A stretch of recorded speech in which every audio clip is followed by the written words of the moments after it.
All right, Maya. We'll all spread out around it.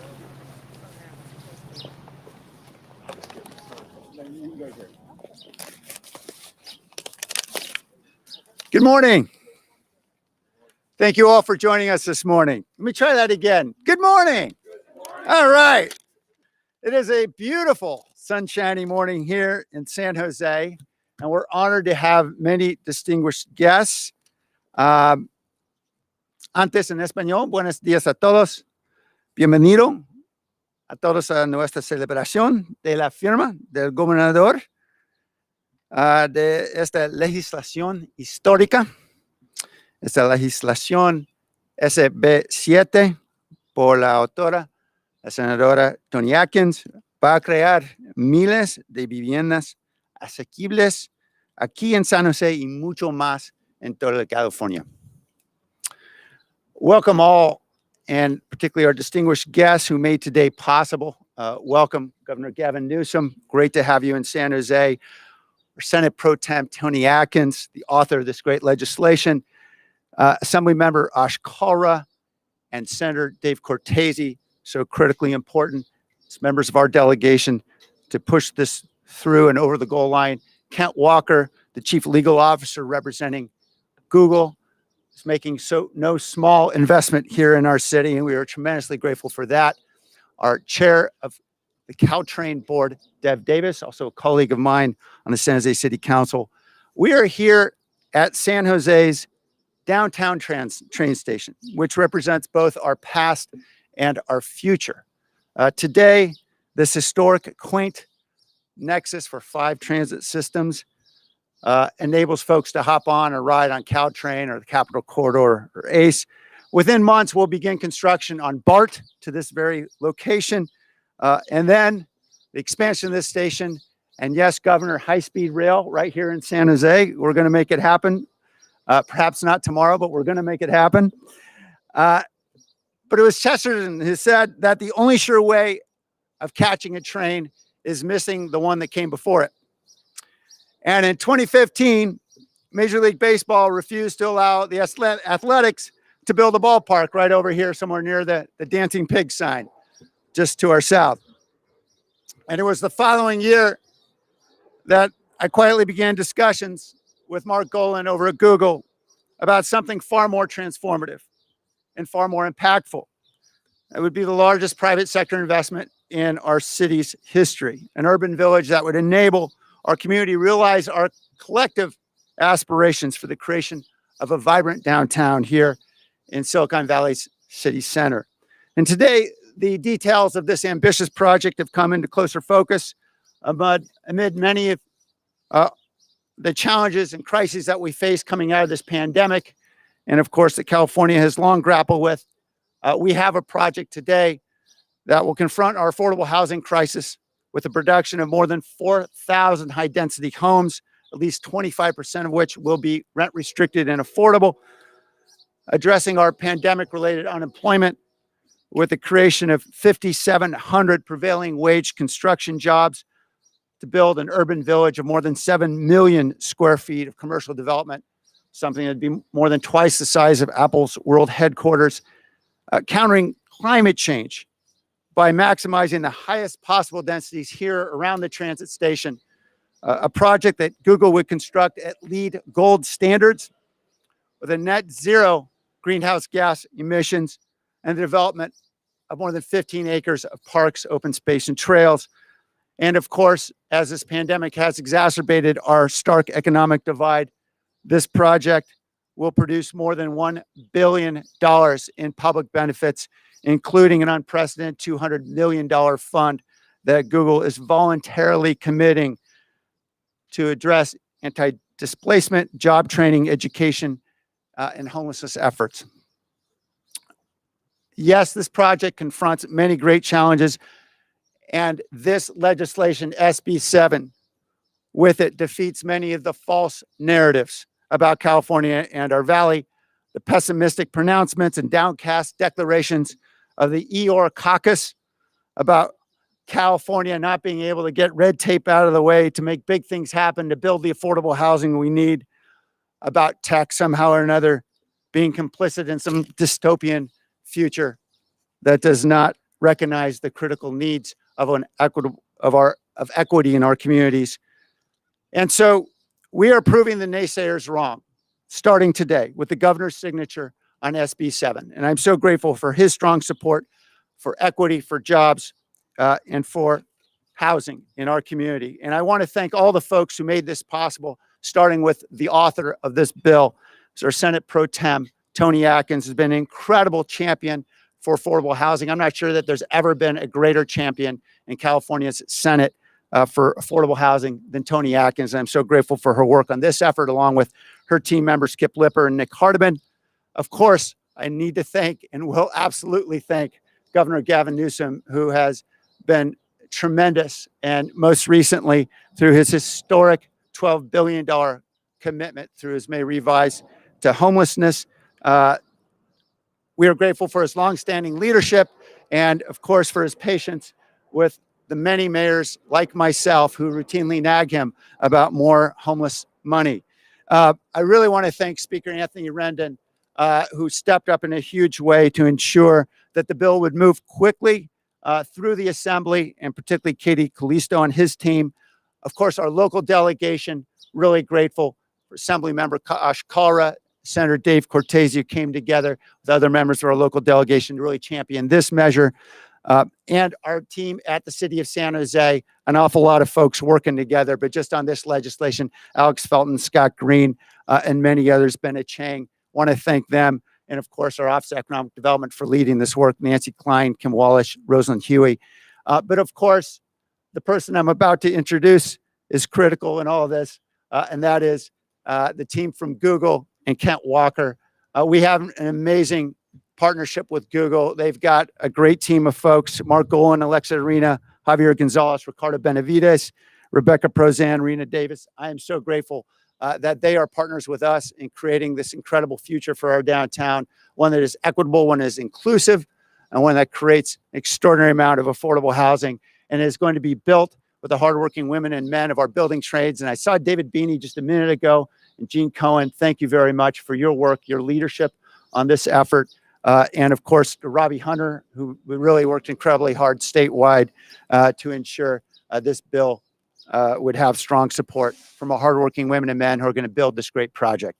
So with no further ado, I'd like to introduce Kent Walker, Chief Legal Officer at Google.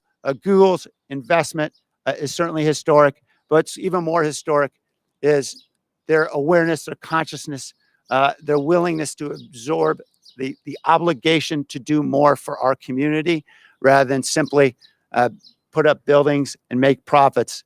We understand Google gets it. They've demonstrated that through extensive engagement with our community, with thousands of our community members through hundreds of meetings. Thank you, Kent, and to the Google team. Thank you very much, Mr. Mayor. Thank you, Governor, President Pro Tem Atkins, and everybody else that the mayor has already thanked. You may not remember, Mr. Mayor, but the last public event we did was actually with you announcing the National 3-Run-1 Day just before the lockdown. So I'm delighted to be anywhere in person today, but particularly here. As you can hear from the background noise, we are in the middle of a transit hub, which is where good planning should put projects like this. The fact that we can all come together in this way, the government agencies, the labor groups, the community groups, and business, is a real testament to how California does get it, how we can work together on these new class of projects that bring the whole community forward. And we're very excited about SB 7. The leadership and the bill shown by, drafted by President Pro Tem Atkins and supported by so many here has been critical in this next chapter. If this project is approved, and we're hopeful that it will be one of a kind. It will be not only a new project for us, but a new chapter in equitable economic development. So the opportunities that come from more jobs, more housing, more space for small business will be a model, we hope, for communities around the state. If approved, the project will have 0 greenhouse gas emissions, 15 acres of parks and open spaces, and a next generation green infrastructure that'll highlight the economic potential of environmentally responsible development. So it's been an honor to work with all of the different groups through many, many meetings, but many constructive steps that we've taken together to be able to reach agreement on these key issues. As a result, you've heard the mayor talk about the notion that not only more housing, but 25% affordable housing, a first-of-a-kind stabilization and opportunity fund that helps support the idea of equitable growth. And obviously, this project qualifying as an environmental leadership project under SB 7 is a critical element of that. As we start to bring our employees back to our offices throughout the state, throughout the country, we are looking forward to investing more in California. More than $1 billion we've recently announced in new investment in offices throughout the states. California's our home state. We want to invest throughout the United States, but we have a special love and affection for California and a belief that California can enable the next generation of innovation. So thanks to all of you here today for your leadership, your partnership, and allowing us to be part of the community. We're well on the way to the economic recovery, and we look forward to working with all of you in the years to come. With that, I'll turn it over to President Atkins.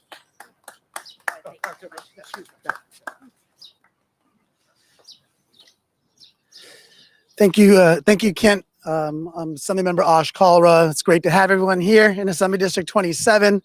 What an exciting day. What an exciting moment that really just took years and years of work by so many to bring us to this day.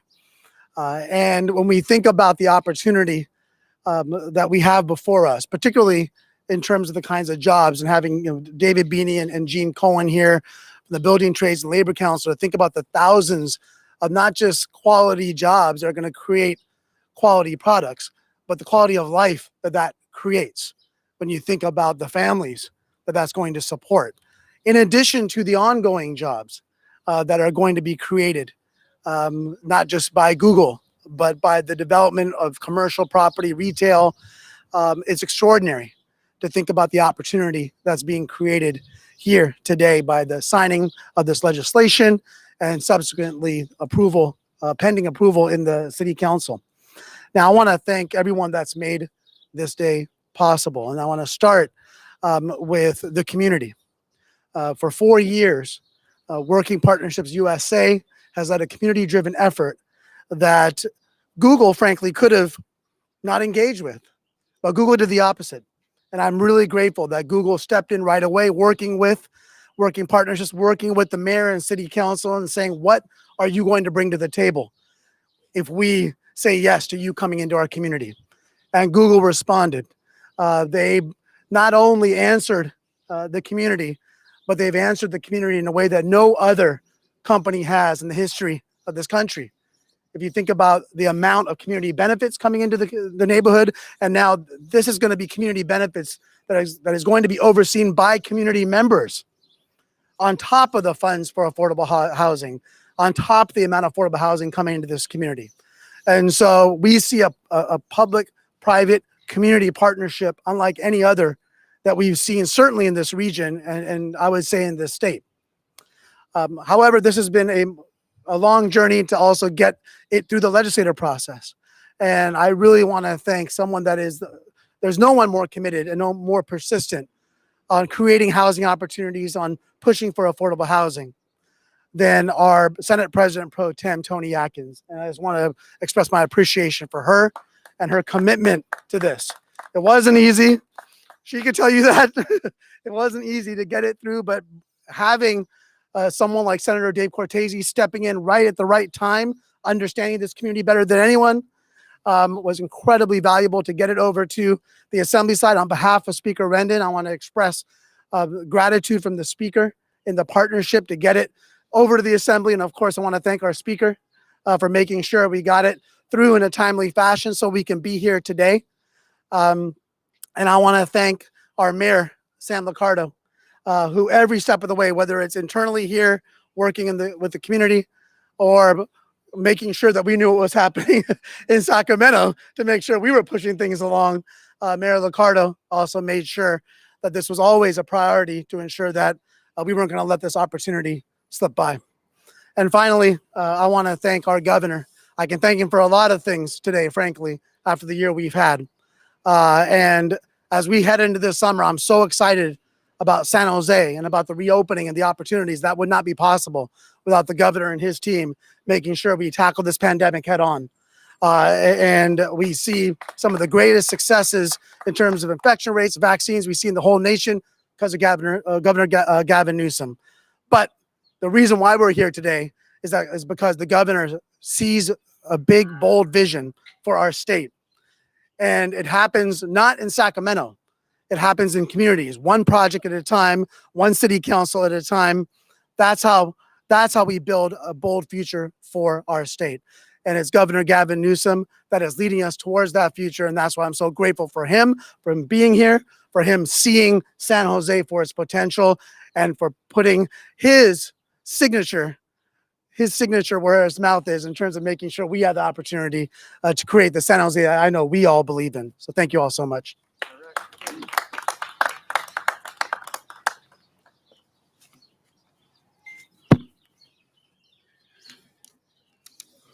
Well, thank you all very much for being here and helping to get the word out. First and foremost, of course, thank you to the governor and to the leader of the California State Senate. We've heard her accolades mentioned already, and I just want to say something to those of you who are from San Jose or been from San Jose over the years. We've had some great mayors, and I appreciate so much Mayor Liccardo leading the charge here in this particular area and keeping his eye on the ball. The late, great Mayor Susan Hammer used to say when you would approach her and see her at an event like this and ask her how things are going in the city of San Jose, she would say, great things are happening in the city of San Jose. And I am so reminded in my 4.5 months or so in the California State Senate of those words almost every week, because our President Pro Tem, Senator Toni Atkins, says the same thing, and she's right. Great things are happening in the state of California, and over the last 4.5 months alone, just this calendar year, there's been perhaps more legislation that has changed and transformed the face of this state than ever before in any other 4.5 month period in the state of California. And that's thanks to our governor. That's thanks to our leadership in the state Senate and our leadership in the state assembly. So I want to acknowledge them, but I also know that at some point you'll be looking back at this period of time saying, wow, who knew that the legislature, the governor of this state could get that much work done, again, to change the landscape of the state in such a short period of time. And we're not done. We're not done. We know we're not done because we just saw the governor's revised budget and $100 billion that's going to be invested on top of what you've already seen thus far in the state of California. This bill, authored by our Senate Pro Tem, I'm proud to be a co-author of, will build on the successes of AB 900 and tackle many of the greatest challenges we face as a state. Climate change, our housing crisis, recovering from the current economic crisis brought on by the pandemic. All of those issues will be positively impacted by SB 7. This bill will provide a tremendous infusion of green jobs and energy efficient housing across the state, streamlining administrative paperwork, expediting legal challenges for sustainable economic development projects that can truly transform a community through permanent job creation, housing, and affordable housing production, and environmental leadership. Here in Santa Clara County alone, SB 7 will bring 5,700 prevailing wage construction jobs, as well as long-term on-site jobs, and 4,000 much-needed housing units to our community, 25% of which will be affordable. Right here, next to Diridon Station, through climate-smart, integrated, and efficient infrastructure. And as the mayor said, the station itself will be transformed as part of all of this.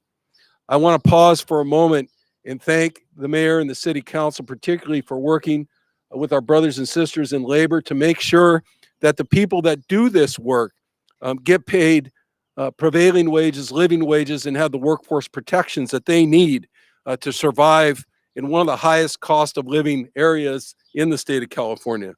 These new jobs and units will seamlessly integrate into our world-class public transit corridor, one of the busiest transit hubs on the West Coast, served by 7 major transit systems. That's all coming together now as we speak.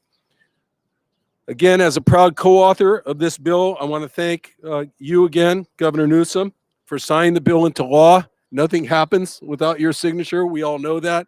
We thank you for investing not only in this community, but again, in our prosperity throughout the state of California.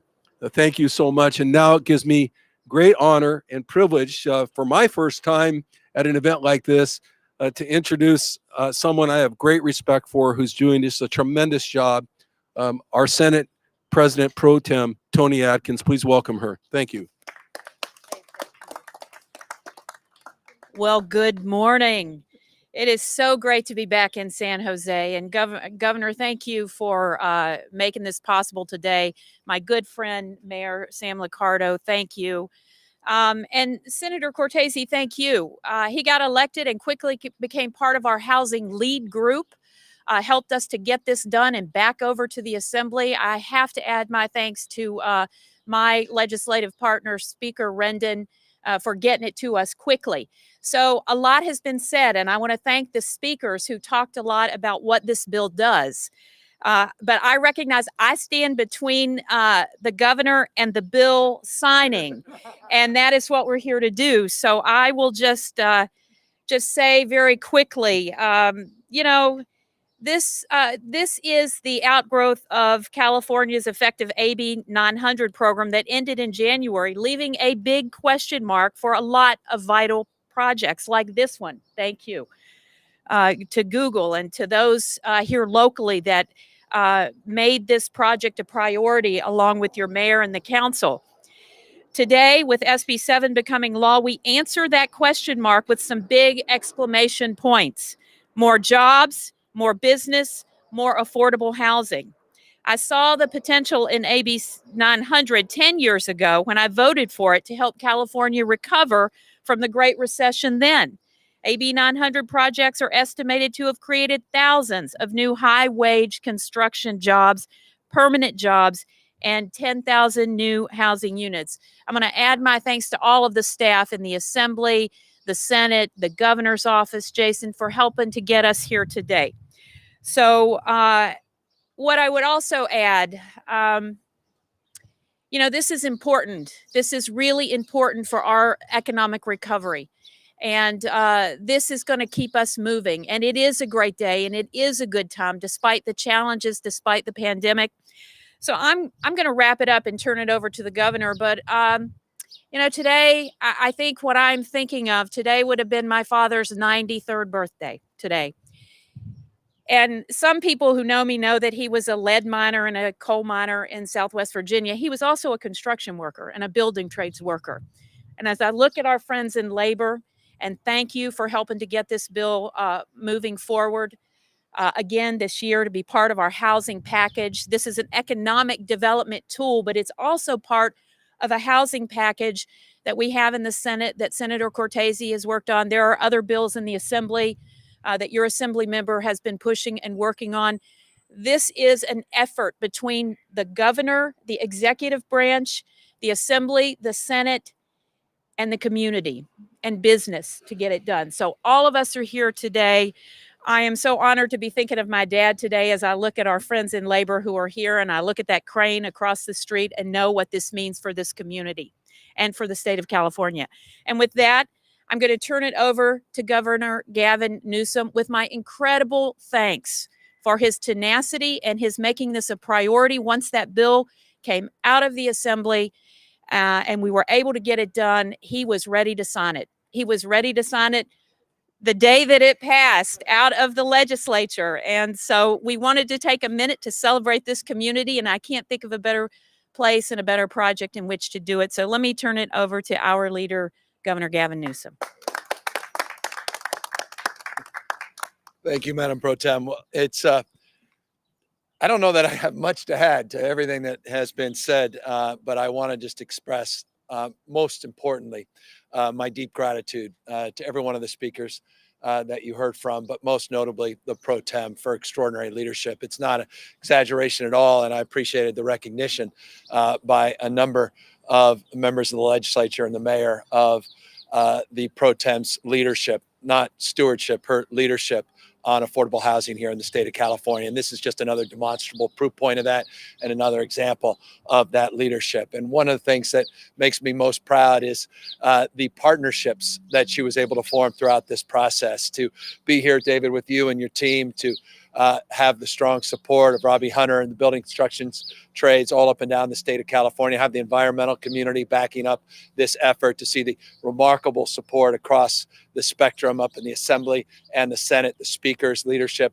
to be here with Google and the incredible private sector investment and the faith and devotion into the future of this city and this region and this state is exactly where we want to be.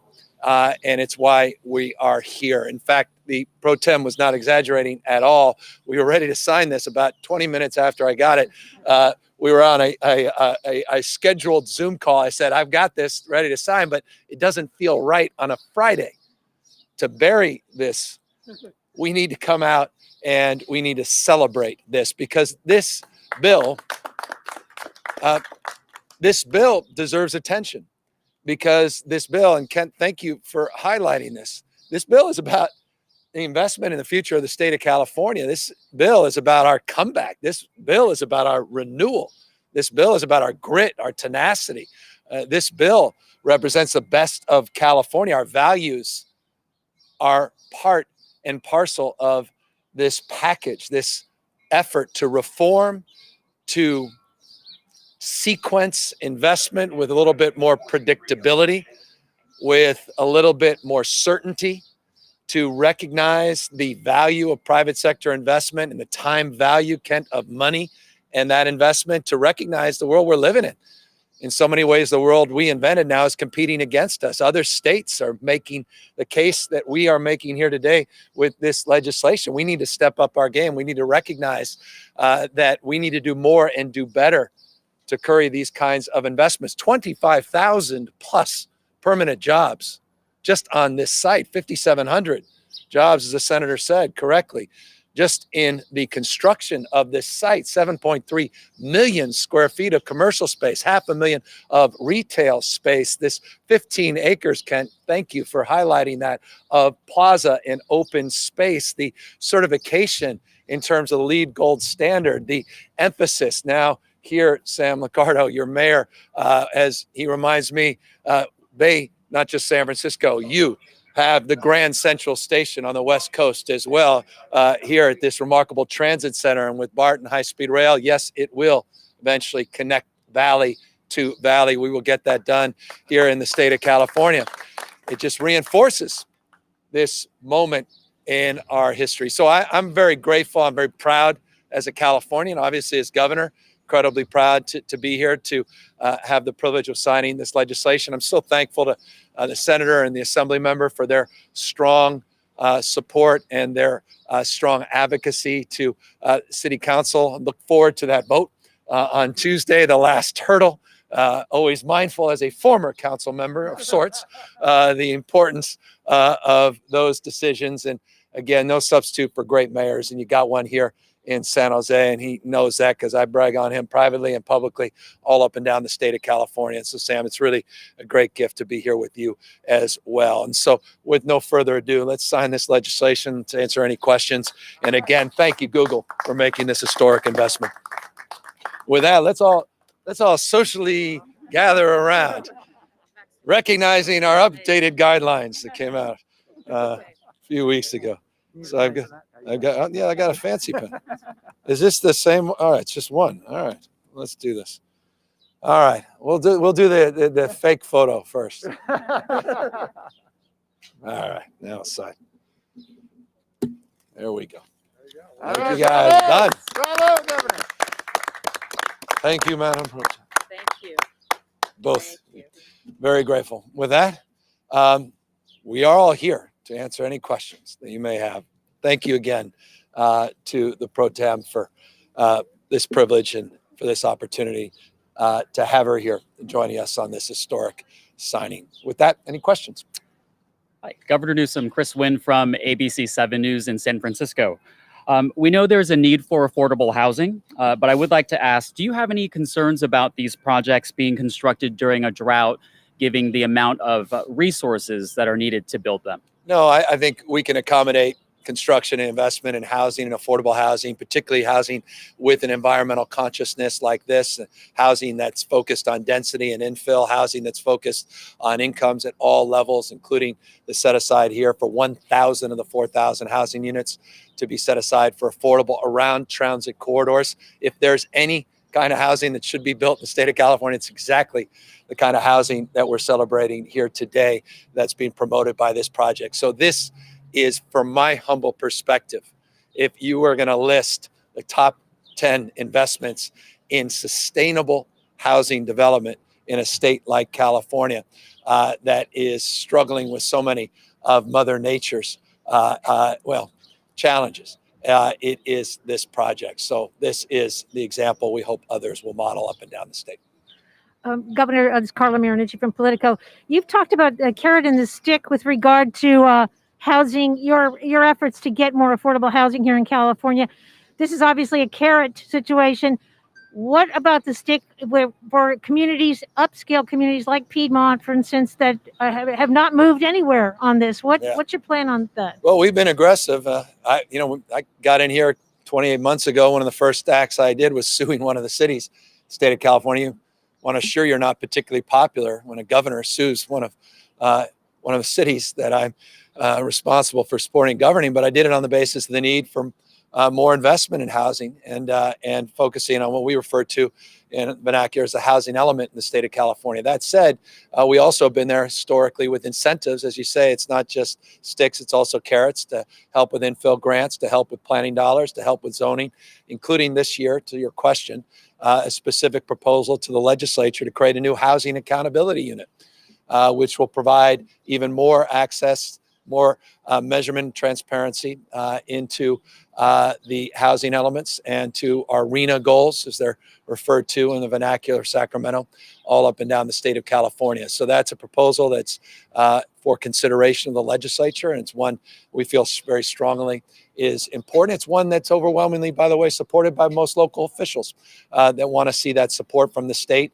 not just a closed fist, but an open hand. We're all in this together.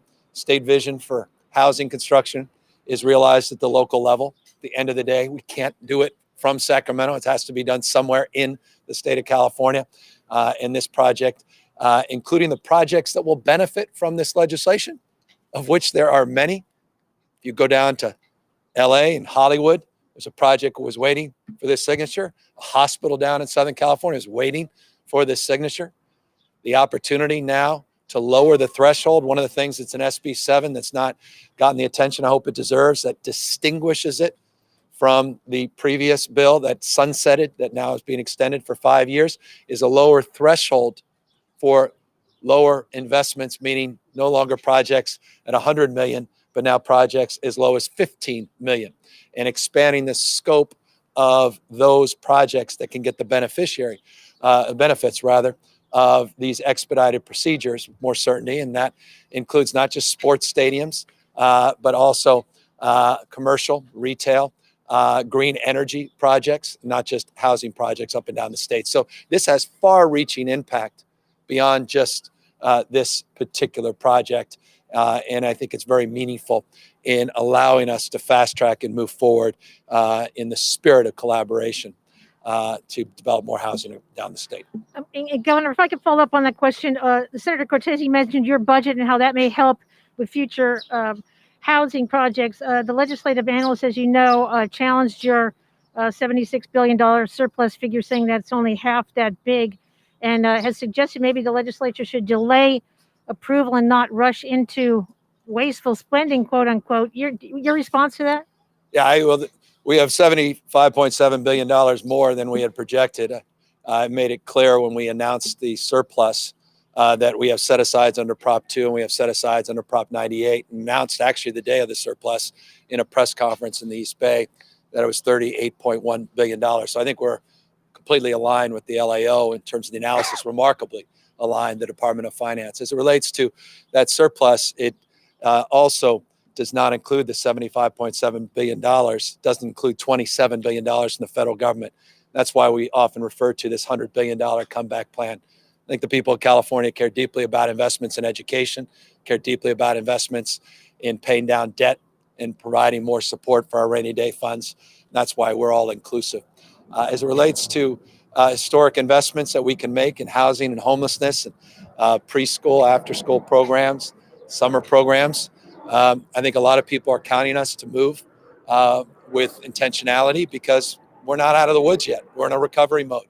There are a lot of people struggling and suffering, a lot of people that are looking for more supports, a rebate, $12 billion proposal on a tax rebate, largest in American history, proposal to provide more supports for tenants to keep them in their housing units at peril of not being able to pay the rent, particularly when the moratorium on rent expires. We have people that are insecure around their ability to pay gas and utility bills as well as water bills.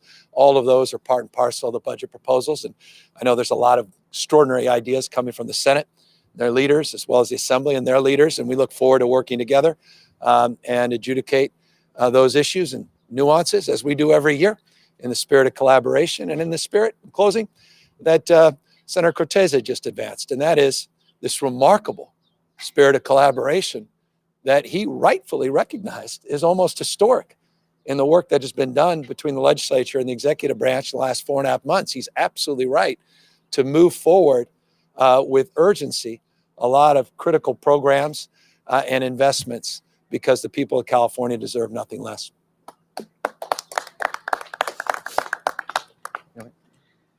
Hi, thank you, Governor. Lloyd Alavan from San Jose Spotlight. So as you may remember, you and the mayor showed up last year at the Bernal emergency housing site to praise it and about these housing sites.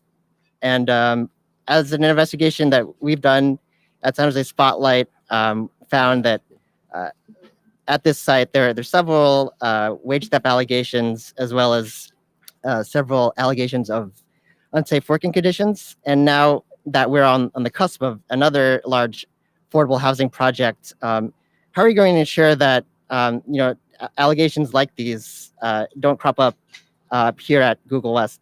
Well, I'll take advantage of being here with your mayor, talk a little bit more specifically about this local project, and we can talk more broadly about the statewide efforts as it relates to those issues.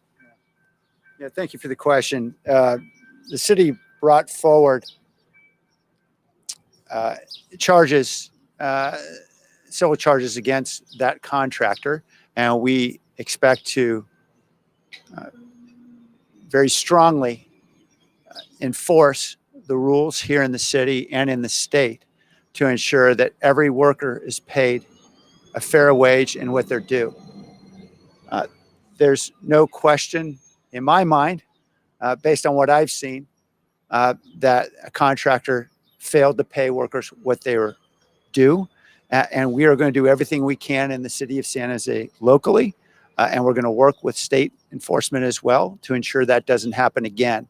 But I think it's very important to recognize that these are not the result of actions in any way attributable to the state or the governor. There's nothing that the governor or the state did that enabled that. To the contrary, they have very clear rules and they have an enforcement mechanism and a team that we're working with to ensure this doesn't happen again. Not much more I can add on that, except you take all of these things very, very seriously and you hold folks to account, period, full stop. Final question here. Governor Lou Hanson from the Mercury News. Thanks for coming today. Housing prices, median housing prices in California are at record levels. There's anticipation that new construction is going to fall in coming years. What do you say to the Californians who are saying there's a better place out of state?